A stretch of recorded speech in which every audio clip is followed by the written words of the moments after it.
सच्चिदानंद रूपाय विश्वोत्पत्त्यादि Hathaway तापुत्रे विनाशाय श्री कृष्णाय वयं नमः। सीताराम सीताराम सीताराम जय सीताराम।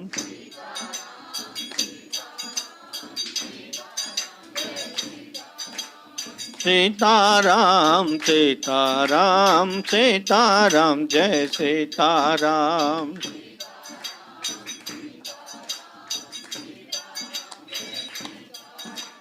राधे श्याम राधे श्याम राधे श्याम जय राधे श्याम।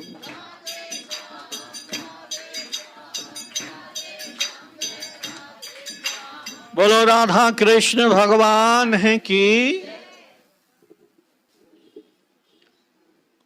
कुछ लोग प्रश्न करते हैं कि महाराज जब भगवान की दया हो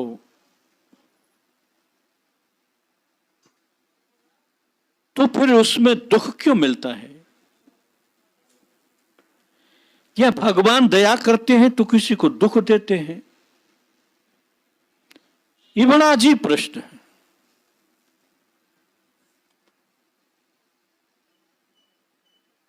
तो कहा गया कि इसमें भाई जब दया करेगा कोई भी संसार का प्राणी हो, एक धनवान हो और दूसरा निर्धन हो, एक समर्थ हो धनवान हो दूसरा असमर्थ हो निर्धन हो, और समर्थ धनवान उस पर दया करे तो फिर उसके पास तो कोई दुख रहेगा ही नहीं, वो सारी समस्या उसकी हल कर देगा।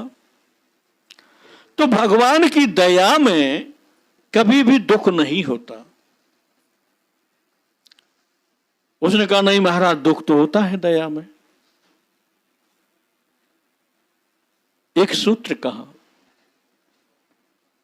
कि भगवान कहते हैं कि सबको मैंने बनाया है, सब मेरे हैं और सब पर मेरी बराबर दया है। जब सब उन्होंने बनाए हैं, सब के ऊपर उनकी दया है, तो फिर दुख क्यों पाते हैं लोग?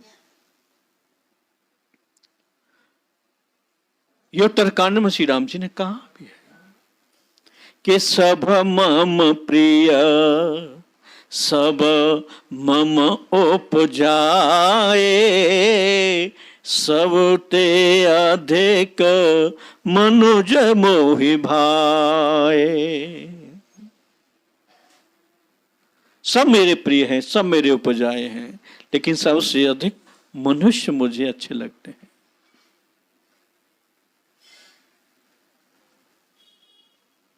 तो अच्छे लगते हैं, अच्छे लगने वाले को कोई दुख होना चाहिए? नहीं।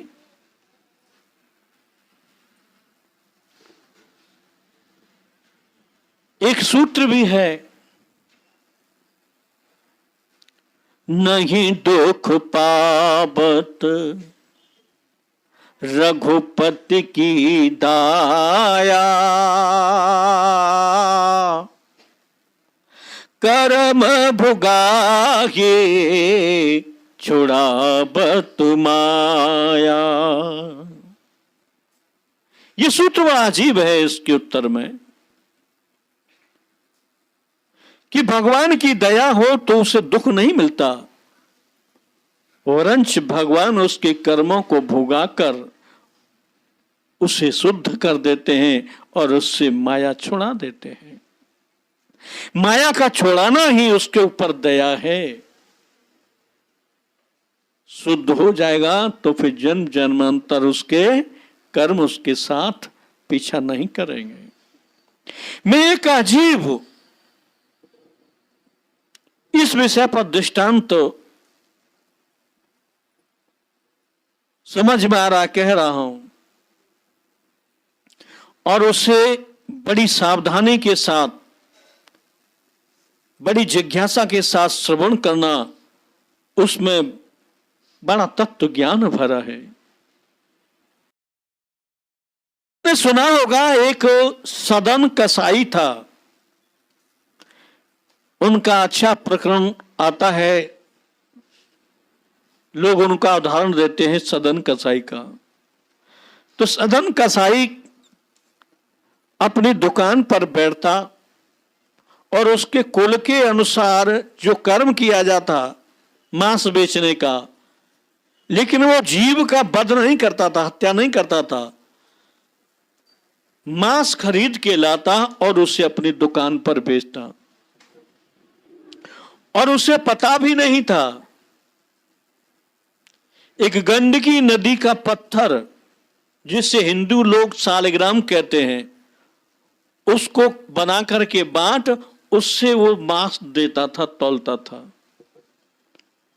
जब गंदे हो जाते थे, वो बांट जब गंदा हो जाता है, तराजू गंदी हो जाती है मीट से, तो उससे वैसे पानी से धो करके फिर साफ करके रख देता था। लेकिन मन में पूर्व जन्म के संस्कार बस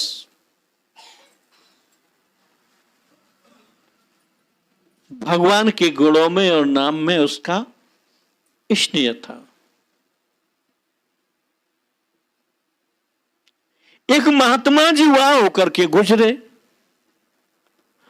उनकी नजर कसाई की दुकान पर गई, देखा कि कसाई हमारे सालिग्राम भगवान से मांस तौलता है, बहुत गलत करता है, तो अति पापाचार है। उसकी दुकान पर पहुंचे, कहा भाई तू ये इससे मांस तौलता है वो गलत है, ये हमारे भगवान है, तू इससे मांस मत तौला कर। तो क्या करूं, कसाई ने पूछा। भाई तू कुछ नहीं कर पाएगा, तू मुझे दे देने। बोला ठीक है महाराज, तुम ले जाओ। तो वो सालिग्राम जी को महात्मा जी अपने साथ ले आए। सदन ने दूसरा बाट बना लिया तौलने के लिए। अब तो महात्मा जी अपने आश्रम पर आए, हो सालिग्राम जी का पंचाभिषेक किया, बड़ी विधि विधान से प्राण प्रतिष्ठा करी, पूजा की और स्नान कराया, धूप बत्ती लगाई, भोग प्रसाद चढ़ाया और पूजा करने लगे। रात्रि में जब सोए तो दूध भी रखा सालिग्राम जी के लिए। बाल गोपाल हैं। रात्रि में महात्मा जी को स्वप्न दिया, अरे बाबा जी तुम मुझे वहां से क्यों लेके आ गया, मैं तो वही ठीक था। महात्मा ने स्वप्न में कहा, प्रभु वो मीट तौलता है, मांस तौलता है, कितनी गंदगी, मक्खी भिनभिनाती रहती है, तुम्हें वहां अच्छा लगता है? यहाँ आपकी अच्छे प्रकार से मैंने पूजा की है, पंचामृत से स्नान कराया है, धूप बत्ती लगाई है, सुगंधी लगाई है, दूध रखा है, ये आपको पसंद नहीं? तो स्वप्न में भगवान ने कहा, अरे पगले, उसके हृदय की सच्चाई से मैं रीझ गया हूं, उस पर वो मुझे पसंद आ गया है ना इनकी बड़ी कौतुक लीला। चाहे कैसा भी हो और इनको वो पसंद आ जाए, चाहे दुनिया कुछ भी कहती रहे। मीरा पसंद ही तो आ गई थी इनको। दुनिया उनकी बुराई करती थी कि नाचती है, शर्म नहीं है, बेहया है, लेकिन मीरा को किसी से कोई लेना देना नहीं। जब मन में आया गोपाल का नाम लेकर के मीरा नृत्य करने लग जाती, साधुओं के सामने नृत्य करती, लेकिन वो मीरा भगवान को भाग गई थी। उसी प्रकार से महात्मा से कहा, अरे पगले, मैं उसकी हृदय की सच्चाई से रीझ गया हूं, मुझे वो अच्छा लगने लगा है, तू जल्दी से मुझे वही पहुंचा। बाबा जी ने कहा, ठीक है, रात को सो तो लूं, सुबह जब जगूंगा तब ले जाऊंगा। आपको वैसा ही अच्छा लगता है तो ठीक है। अब तो वो सुबह हुई और सुबह उस सालिग्राम जी को बड़े दुख के साथ, कुछ आवेश क्रोध भी है कि तुझे वहीं अच्छा लगता है, चल मैं तुझे वहीं छोड़ के आऊं। ले गए और सदन की दुकान पर पहुंचे। वो मांस तौल ही रहा था। बोले, भैया लो, ये तुम पर रीझ गए हैं, तुम ही रखो इनको। सदन ने कहा कि बाबा तुम्हारे तो ये भगवान है, तुमको तो इनकी पूजा करनी थी, फिर पूजा क्यों नहीं की, क्यों ले आए मेरे पास इनको? मैं तो यहाँ कोई पूजा विधि जानता नहीं हूं। बोला भैया तू जानता हो या न जानता हो, पर तेरे से बड़े प्रसन्न हैं, रीझ गए हैं, और स्वप्न में इन्होंने कहा है कि मुझे वही पहुंचा। बस इतना सुनते ही सदन के हृदय में स्नेह उमड़ गया, मगन हो गया, और उसे अपनी देह की सुध बुध भी भूल गई और सालग्राम जी के ध्यान में रत हो गया। बोलो सच्चिदानंद भगवान है कि। अब इस प्रकरण को आगे कल कहेंगे, समय का अभाव है, लोग बाहर से आए हैं, जाएंगे। झंडा फरर फरर फहराए हनुमान